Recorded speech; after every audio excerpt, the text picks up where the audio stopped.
Hey guys, what's up? Today we're going to talk about this little suppressor, this little guy. This is the Dead Air Mask. Let's get into it.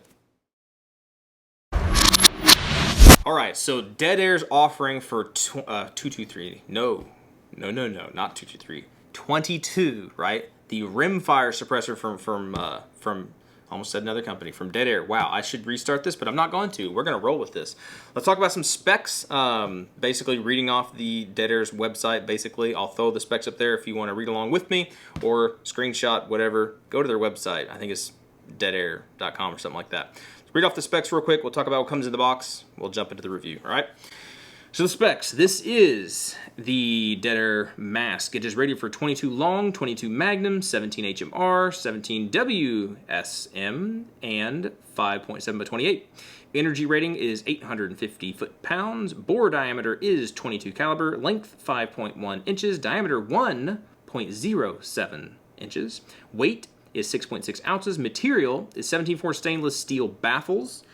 And the tube is grade 9 titanium. Okay, the finish is a nitride and Cerakote. Usage: heavy duty use rimfire suppressor. This is a rimfire suppressor only. Do not be shooting other stuff through this, all right, unless it's 5.7. Sounds really good on 5.7, but this is not something else. Don't throw this on your AR-15. Don't do that. Don't ask me how I know. All right, MSRP is right around 450 bucks. No barrel length restrictions. And yes, it is full auto rated. All right, so not a 9mm, a 22 specific can. Let's talk about this guy. Well, we already said that 10 times. Let's not talk about it. Let's just look at it. No, I'm kidding. This is the stuff that it comes with. It comes in a regular box, right? No frill box kind of things. I mean, this is a little sleeve, and then it's the little box. Foam inserts. Nothing really crazy about that. Does not come with one of those fancy little Nomex sock things, whatever. Just comes in this little, straw wrapper deal.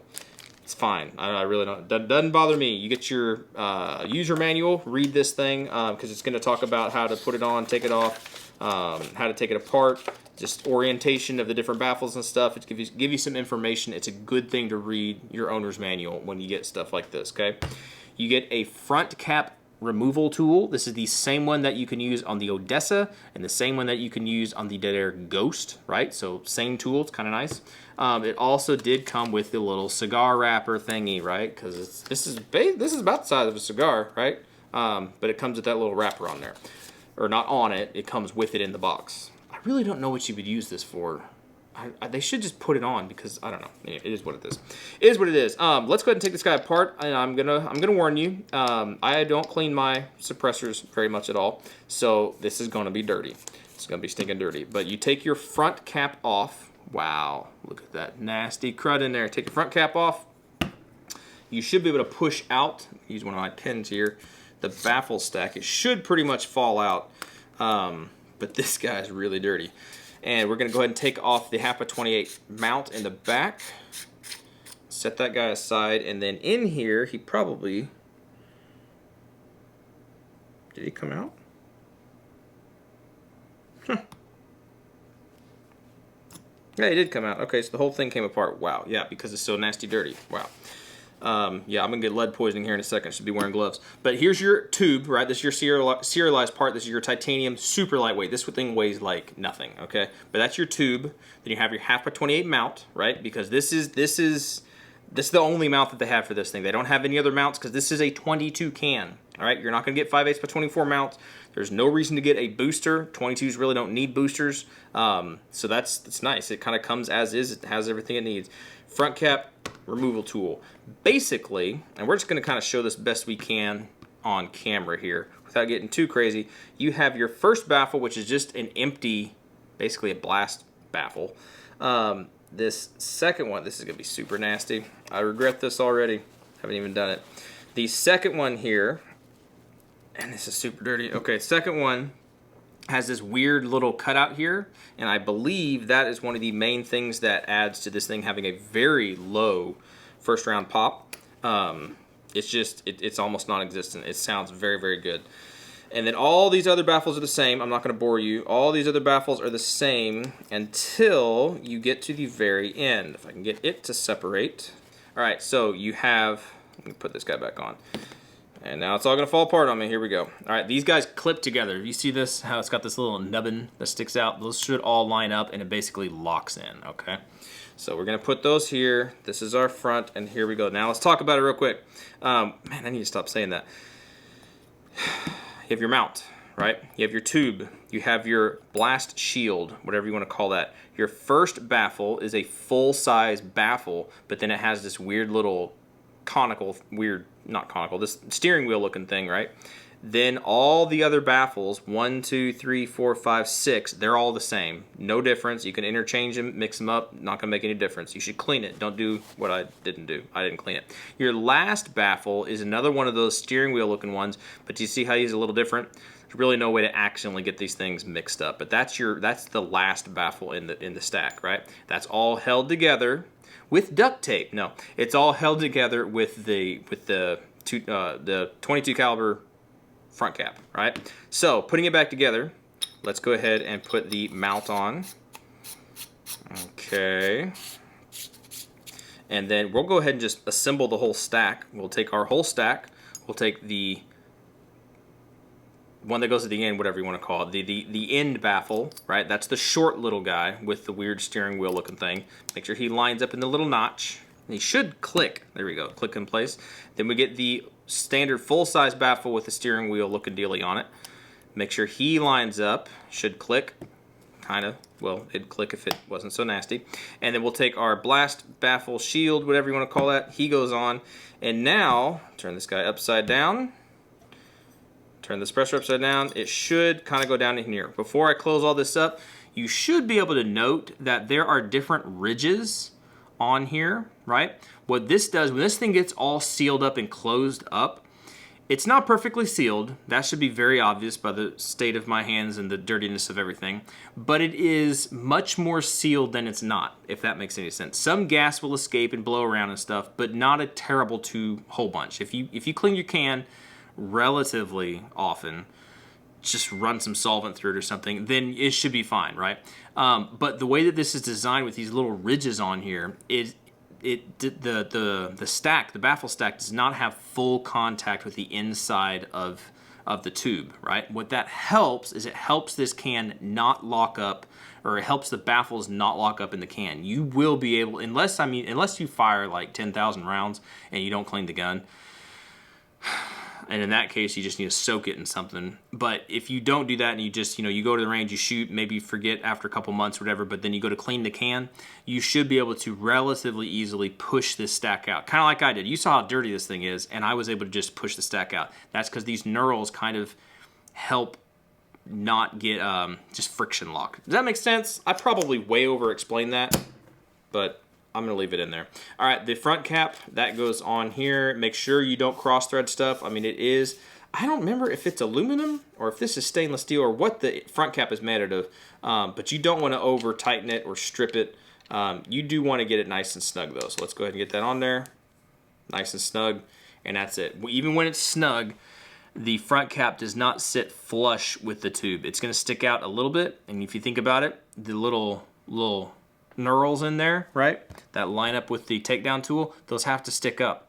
If you somehow screwed this front cap all the way down in there, your front cap tool wouldn't be able to connect with anything. Does that make sense? I hope that makes sense. So that's basically your maintenance. I mean, if you're gonna clean this, you could take the whole stack out, throw all those baffles in an ultrasonic. I need to get an ultrasonic, and just clean them up, right? And then just run probably a 12 gauge brush, right, through your tube and just knock everything loose. If you did that, depending on how often you shoot, a couple times a year, you'd probably be fine. I've never cleaned mine, and it shows, and is what it is. And it still came apart, and it still sounds really good. So anyway, that's that part. Let's go ahead and throw this on a host real quick. Just kind of take a look at it. I have right here, I have a Beretta 71 from everybody that I've heard, specifically Dead Air, anytime that they're asked what the best host is for the mask, pretty much all of them say the Beretta 71. Now, I'm not going to go off on a tangent here, but whenever I got the mask, I went ahead and tried to find a Beretta 71. These things are hard to find for any decent price, and I got stinking whatever. I bid for a couple of them on Gunbroker, and I won a couple of them on Gunbroker. So 1 means I have to pay for 2 of them. So I have 2 of them, right? So yeah, I have a relatively nicer one a little bit, and then this one is it's same thing. It works fine, and you'll see how they sound. I did a Bubba Gunsmithing thread job on one, and then I sent the other one off to another gunsmith who actually has proper tools, and he threaded the other guy. The way that these Berettas come, they're half by 20, so you have to do something. You can buy adapters or other stuff. I got off on a tangent there. Sorry about that. This is not about the Beretta. This is about the pistol. But that's what he looks like, right? On a little host. This is a little 22. It's just, it doesn't add a whole bunch of weight. There's not a whole lot of weight to this guy. And this guy is overbuilt. It's an overbuilt suppressor. And it works very well. Very well. If you remember, if any of you guys have seen any of my videos on the Kel-Tec P50, I fired that with the mask on there, and that's a 5.7 by 28, and it sounded really good. Surprisingly, it sounded really good. For a little bitty suppressor and that little barky round, sounded really good. Another host that we have here somewhere, right here, this is the Taurus TX22, so same thing. Some of these come with threaded barrel, some of them don't. Most of them, I think you can get adapters for all of them, but basically same thing. You screw this guy on. This is more of a modern production firearm. That Beretta's an older. I think that one, according to the markings on it, it's like 1980, whatever. This guy, I don't know if you'll be able to see over there. You can actually use the sights, right? The sights are not obstructing, or the suppressor is not obstructing the sights at all. On the Beretta, yeah, they're really, really close, but you can tell that those Beretta sights are extremely low, extremely low. So again, not adding a whole bunch of dimensional stuff to this. This guy can actually be used in, well, I don't have a proper suppressor, a proper, not working here. Is it gonna work in there? There you go. Kinda. No, doesn't really work in there. Some Glock 19, there we go. Some Glock 19 holsters work with the TX22, and if it works with that and it has an open end, then you could actually carry this thing suppressed, right, in some kind of a rig, right? This is a works holster for a Glock 19, and I could put the light on there and make it all cool, whatever. But I mean, this would work if you're walking around backpacking, whatever. This is something you could have for squirrels or rabbits or coyotes or whatever, snakes and things.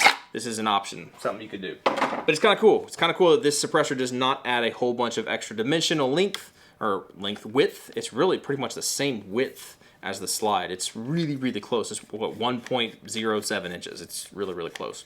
So anyway, that's this guy. Let's go ahead and let's go to the range. Let's check this out. We'll shoot it on these couple different hosts. I have a couple other 22 hosts that we can put it on and kind of check it out. Semi-automatic stuff, bolt action rifle. We'll check it out. We'll see what it sounds like, and we'll wrap it up.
I don't think I've ever heard anything quieter than that.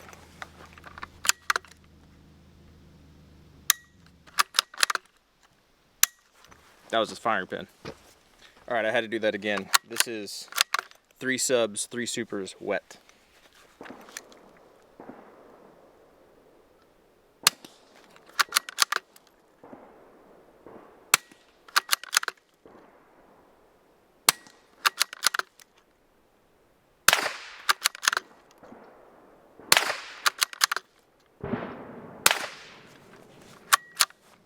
That's stupid quiet.